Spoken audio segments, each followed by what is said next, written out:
in this election.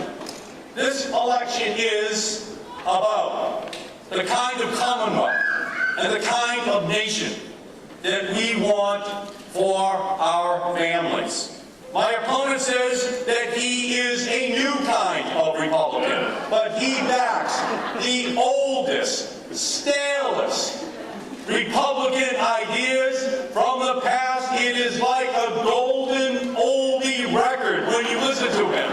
And that is why he has had John McCain in, why he has had Rudy Giuliani in. It is why Mitch McConnell is raising money for him across our country, because they want and need him in Washington in order to advance a radical Republican agenda, which we here in Massachusetts in 10 days are going to say no.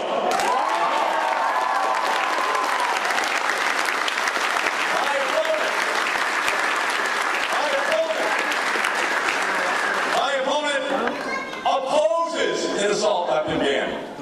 My opponent opposes a ban on the high-capacity magazines that attach to those assault weapons that turn them into weapons of war, fit for battlefields on the planet, but are not suitable for the streets of our country. The only technology that should be near a child in a school is a computer and not a weapon. I want to turn the NRA into not relevant anymore.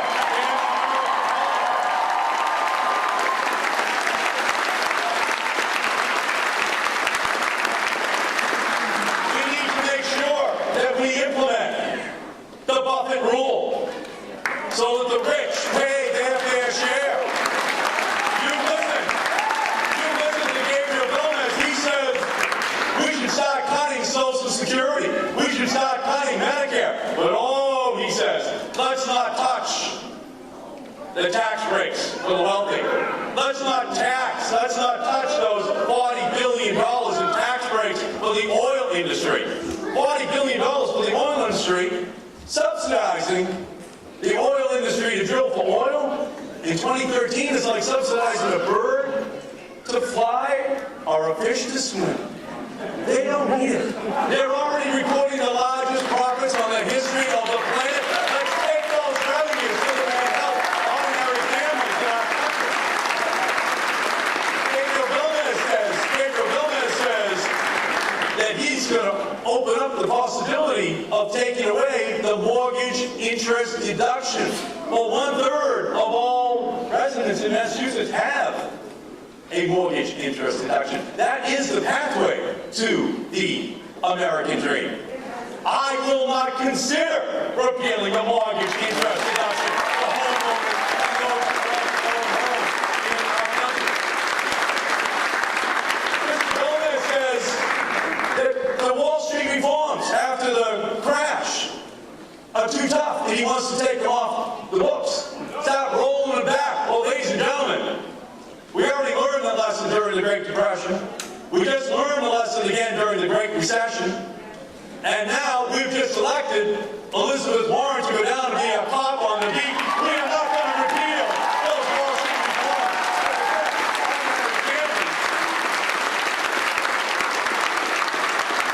Mr. Gomez says that he could consider voting for a Supreme Court justice who could overturn Roe v. Wade. Well, let me tell you something, ladies and gentlemen. I have a precondition to voting for a Supreme Court justice that could be the 5th vote to overturn Roe v. Wade, and that is that I will vote no on anyone who would overturn a woman's right to choose.